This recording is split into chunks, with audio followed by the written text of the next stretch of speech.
ओम शांति। आज 30 जून 2025। आज बाप दादा के अनमोल मधुर महावाक्य सुनते हैं। मीठे बच्चे, बाप आए हैं तुम्हें ज्ञान से शुद्ध खुशबूदार फूल बनाने। तुम्हें कांटा नहीं बनना है, कांटों को इस सभा में नहीं लाना है। आज के मूल्य में प्रश्न है, जो बच्चे याद की यात्रा में मेहनत करते हैं उनकी निशानी क्या होगी? उत्तर है, याद की मेहनत करने वाले बच्चे बहुत खुशी में रहेंगे। बुद्धि में रहेगा कि अभी हम वापस लौट रहे हैं, फिर हमें खुशबूदार फूलों के बगीचे में जाना है। तुम याद की यात्रा से खुशबूदार बनते हो और दूसरों को भी बनाते हो। ओम शांति।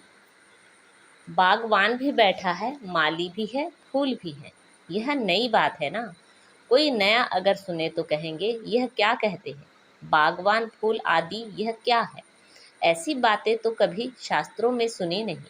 तुम बच्चे जानते हो, याद भी करते हैं बागवान खिवैया को। अब यहाँ आए हैं यहाँ से पार ले जाने। बाप कहते हैं याद की यात्रा पर रहना है। अपने को आपे ही देखो, हम कितना दूर जा रहे हैं, कितना अपनी सतो प्रधान अवस्था तक पहुँच रहे हैं। जितना सतो प्रधान अवस्था होती जाएगी तो समझेंगे अभी हम लौट रहे हैं। कहाँ तक हम पहुँचे हैं, सारा मदार याद की यात्रा पर है। खुशी भी चढ़ी रहेगी। जो जितनी जितनी मेहनत करते हैं उतना उनमें खुशी आएगी।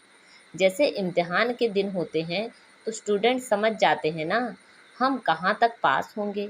यहाँ भी ऐसे है, हर एक बच्चा अपने को जानते हैं कि कहाँ तक हम खुशबूदार फूल बने हैं, कितना खुशबूदार फिर औरों को बनाते हैं। यह गाया ही जाता है कांटों का जंगल, वह है फूलों का बगीचा। मुसलमान लोग भी कहते हैं गार्डन ऑफ अल्लाह, समझते हैं वहाँ एक बगीचा है। वहाँ जो जाता है उनको खुदा फूल देते हैं। मन में जो कामना होती है वह पूरी करते हैं। बाकी ऐसे तो नहीं, कोई फूल उठा कर देते हैं। जैसा जिसकी बुद्धि में है वह साक्षात्कार हो जाता है। यहाँ साक्षात्कार पर भी कुछ है नहीं। भक्ति मार्ग में तो साक्षात्कार के लिए गला भी काट देते हैं। मीरा को साक्षात्कार हुआ, उनका कितना मान है। वह है भक्ति मार्ग। भक्ति को आधा कल्प चलना ही है, ज्ञान है ही नहीं। वेदों आदि का बहुत मान है। कहते हैं वेद तो हमारे प्राण हैं। अभी तुम जानते हो यह वेद शास्त्र आदि सब हैं भक्ति मार्ग के लिए। भक्ति का कितना बड़ा विस्तार है, बड़ा झाड़ है। ज्ञान है बीज।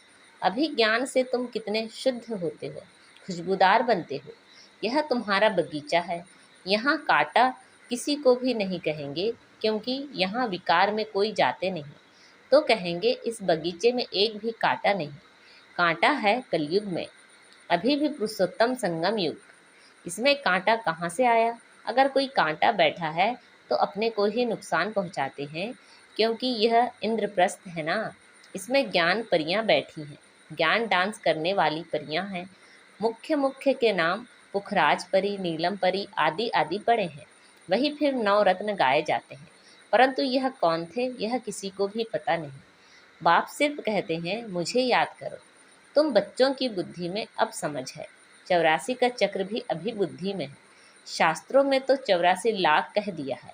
मीठे मीठे से ही लदे बच्चों को बाप ने समझाया है, तुमने 84 जन्म लिए, अब तमो प्रधान से सतो प्रधान बनना है। कितना सहज है। भगवान वाच बच्चों प्रति मामेकम याद करो। अभी तुम बच्चे खुशबूदार फूल बनने के लिए अपने को आत्मा समझ बाप को याद करो। कांटे नहीं बनो। यहाँ सब मीठे मीठे फूल हैं, कांटा नहीं। हाँ, माया के तूफान तो आएंगे। माया ऐसी कड़ी है जो झट फंसा दी, फिर पछताएंगे हमने यह क्या किया। हमारी तो की कमाई सारी चट हो गई। यह है बगीचा। बगीचे में अच्छे अच्छे फूल भी होते हैं। इस बगीचे में भी कोई तो फर्स्ट क्लास फूल होते हैं। जैसे मुगल गार्डन में अच्छे अच्छे फूल होते हैं, सब जाते हैं देखने। यहाँ तुम्हारे पास कोई देखने तो आएंगे नहीं। तुम कांटों को क्या मुंह दिखाएंगे। गायन भी है, मूत पलीती। बाबा को जप साहेब सुखमणि आदि सब याद थी। अखंड पाठ भी करते थे। 8 वर्ष का था तो पटका बांधता था, रहता ही मंदिर में था। मंदिर की चार्ज सारी हमारे ऊपर थी। अभी समझते हैं मूत पलीती कपड़े धोने का अर्थ क्या है? महिमा सारी बाबा की ही है। अभी तुम बच्चों को बाप बैठ समझाते हैं। बच्चों को कहते भी हैं अच्छे अच्छे फूल लाओ। जो अच्छे अच्छे फूल लाएंगे वह अच्छा फूल माना जाएगा। सभी कहते हैं हम श्री लक्ष्मी नारायण बनेंगे, तो गोया गुलाब के फूल हो गए। बाप कहते हैं अच्छा तुम बच्चों के मुख में गुलाब, अब पुरुषार्थ कर सदा गुलाब बनो। ढेर के ढेर बच्चे हैं, प्रजा तो बहुत बन रही है। वहाँ है ही राजा रानी और प्रजा। सतयुग में वजीर होता ही नहीं, क्योंकि राजा में ही पावर रहती है। वजीर आदि से राय लेने की दरकार नहीं रहती, नहीं तो राय देने वाला बड़ा हो जाए। वहाँ भगवान भगवती को राय की दरकार नहीं। वजीर आदि तब होते हैं जब पतित होते हैं। भारत की ही बात है, और कोई खंड नहीं जहाँ राजाओं को माथा टेकते हों। यहाँ ही दिखाया जाता है ज्ञान मार्ग में पूज्य, अज्ञान मार्ग में पुजारी। वह डबल ताज, वह सिंगल ताज। भारत जैसा पवित्र खंड कोई है नहीं। पैराडाइज बहिष्ठ था, तुम उसके लिए ही पढ़ते हो। अभी तुमको फूल बनना है। बागवान आया है, माली भी है। माली नंबरवार होते हैं। बच्चे भी समझते हैं यह बगीचा है, इसमें कांटे नहीं, कांटे दुख देते हैं। बाप तो किसी को दुख नहीं देते, वह है ही दुख हरता सुख करता। कितना मीठा बाबा है। तुम बच्चों को बाप पर लव है, बाप भी बच्चों को लव करते हैं ना। यह पढ़ाई है। बाप कहते हैं मैं तुमको प्रैक्टिकल में पढ़ाता हूँ। यह भी पढ़ते हैं, पढ़कर फिर पढ़ाओ तो और भी कांटे से फूल बने। भारत महादानी गाया हुआ है, क्योंकि अभी तुम बच्चे महादानी बनते हो। अविनाशी ज्ञान रत्नों का तुम दान करते हो। बाबा ने समझाया है आत्मा ही रूप बसंत है, बाबा भी रूप बसंत है, उनमें सारा ज्ञान है। ज्ञान का सागर है परम पिता परमात्मा, वह अथॉरिटी है ना। ज्ञान का सागर एक बाप है, इसलिए गाया जाता है सारा समुद्र स्याही बनाओ तो भी फूटने वाला नहीं है। और फिर एक सेकंड में जीवन मुक्ति का भी गायन है। तुम्हारे पास कोई शास्त्र आदि नहीं है। वहाँ कोई पंडित आदि के पास जाएंगे तो समझते हैं यह पंडित बहुत पढ़ा हुआ अथॉरिटी है, इसने सब वेद शास्त्र कंठ किए हैं। फिर संस्कार ले जाते हैं तो छोटेपन से फिर वह अध्ययन कर लेते हैं। तुम संस्कार नहीं ले जाते हो, तुम पढ़ाई की रिजल्ट ले जाते हो।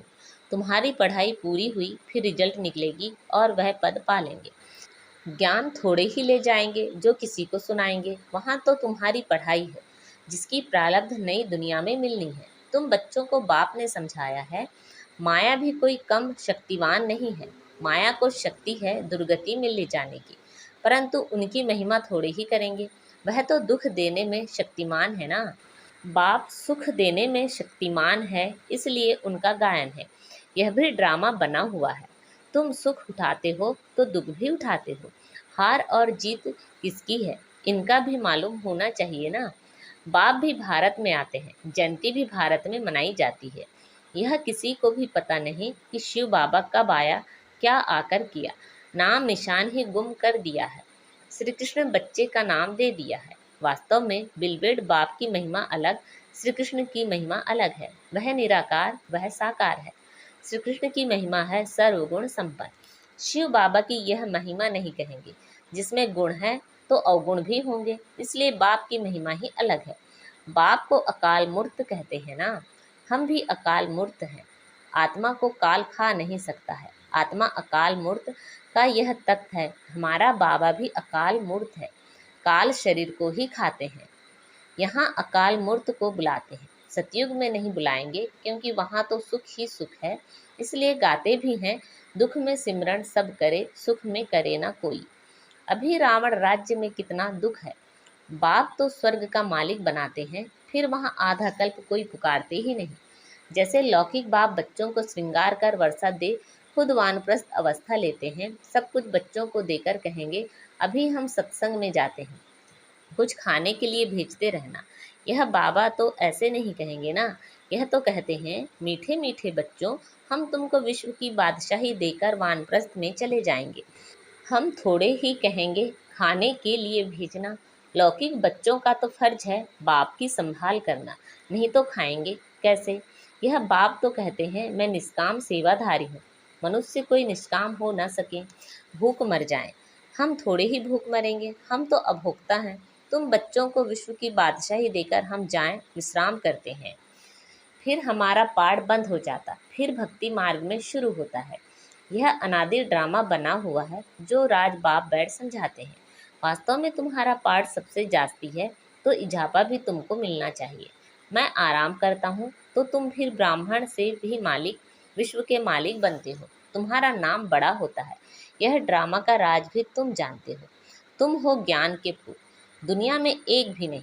रात दिन का फर्क है, वह रात में है, तुम दिन में जाते हो। आजकल देखो वन उत्सव करते रहते, अब भगवान मनुष्यों का वनोत्सव कर रहे हैं। बाप देखो कैसी कमाल करते हैं, जो मनुष्य को देवता, रंग को राव, राजा बना देते हैं। अभी बेहद के बाप से तुम सौदा लेने आए हो, कहते हो बाबा हमको रंग से राव बनाओ। यह तो बहुत अच्छा ग्राहक है। उनको तुम कहते भी हो दुख हरता सुख करता। इन जैसा दान कोई होता ही नहीं, वह है सुख देने वाला। बाप कहते हैं भक्ति मार्ग में मैं तुमको देता हूँ। यह ड्रामा में नूंद है, साक्षात्कार आदि की। अब बाप बैठ समझाते हैं मैं क्या क्या करता हूँ, आगे चलकर समझाते रहेंगे। आखिर अंत में तुम नंबरवार कर्मातीत अवस्था को पाएंगे। यह सब ड्रामा में नूंद है, फिर भी पुरुषार्थ कराया जाता है। बाप को याद करो, बरोबर यह महाभारत लड़ाई भी है। सब खत्म हो जाएंगे, बाकी भारतवासी ही रहेंगे। फिर तुम विश्व पर राज्य करते हो। अभी बाप तुमको पढ़ाने आए हैं, वही ज्ञान सागर है। यह भी खेल है, इसमें मूझने की बात ही नहीं। माया तूफान में लाएगी। बाप समझाते हैं इनसे डरो नहीं। बहुत गंदे गंदे संकल्प आएंगे, वह भी तब जब बाबा की गोद लेंगे। जब तक गोद ही नहीं ली है तो माया इतना नहीं लड़ेगी। गोद लेने के बाद ही तूफान लगते हैं। इसलिए बाप कहते हैं गोद की भी संभाल कर लेनी चाहिए। कमज़ोर है तो फिर प्रजा में आ जाएंगे। राजाई पद पाना तो अच्छा है, नहीं तो दास दासियां बनना पड़ेगा। यह सूर्यवंशी चंद्रवंशी राजधानी स्थापन हो रही है। अच्छा, मीठे मीठे से खिलते बच्चों प्रति माता पिता बाप दादा का याद प्यार और गुड मॉर्निंग। रूहानी बाप की रूहानी बच्चों को नमस्ते। हम सब रूहानी बच्चों की रूहानी माता पिता बाप दादा को याद प्यार गुड मॉर्निंग और नमस्ते। आज की मुरली से धारणा के लिए मुख्य सार हैं। रूप बसंत बन अविनाशी ज्ञान रत्नों का दान कर महादानी बनना है। जो पढ़ाई पढ़ते हो वह दूसरों को भी पढ़ानी है। किसी भी बात में मूंझना व डरना नहीं है, अपनी संभाल करनी है। अपने आप से पूछना है कि मैं किस प्रकार का फूल हूँ, मेरे में कोई बदबू तो नहीं है।